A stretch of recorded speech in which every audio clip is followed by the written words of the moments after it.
सोमवार को राजा श्री कृष्णदत्त स्नातकोत्तर महाविद्यालय जौनपुर में स्वर्गीय राजा जौनपुर की 25वीं पुण्यतिथि मनाई गई। महाविद्यालय के नवनिर्वाचित प्रबंधक सत्यराम प्रजापति और प्राचार्य डॉक्टर शंभूराम ने दीप प्रज्वलन करते हुए माल्यार्पण कर श्रद्धासुमन अर्पित किया। सभी शिक्षक और शिक्षणेतर कर्मचारियों ने राजा साहब की पुण्यतिथि पर श्रद्धासुमन अर्पित किया।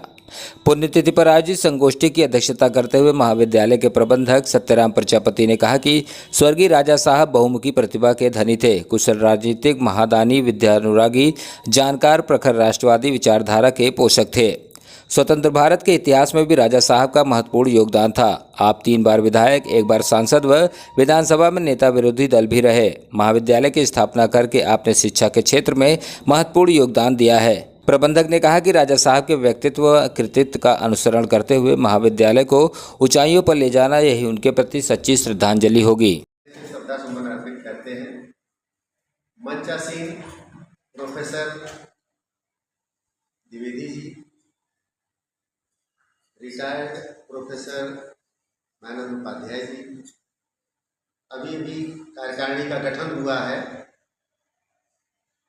हमारे प्रबंधक डॉक्टर सत्यराम प्रजापति जी, हाल में उपस्थित महाविद्यालय के शिक्षण और शिक्षणेतर कर्मचारियों, पत्रकारों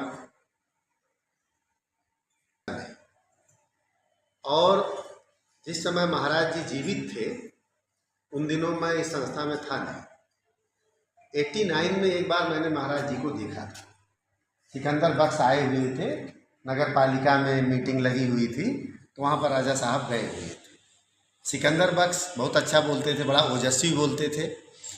बाद में महाराज जी का नंबर आया तो महाराज जी तख्ते पर ही बैठे हुए थे, वो चेयर पर नहीं बैठे, लेकिन बाद में उन्होंने बड़ा ही सारगर्भित भाषण दिया। हम लोग हार्मली बहुत लोगों का वंदन अभिनंदन करते हैं और इस वंदन अभिनंदन की प्रक्रिया में बात ये होती है कि कभी कभी हम लोग हृदय से वंदन अभिनंदन करते हैं, कभी कभी सहमे हुए मन से अभिनंदन करते हैं। लेकिन जो महापुरुष होते हैं, जिन्होंने जो समाज को कुछ ऐसा दे के जाते हैं जो समाज के लिए अक्षुण्य होता है, तो उनको हम हृदय से अभिनंदन और वंदन करते हैं।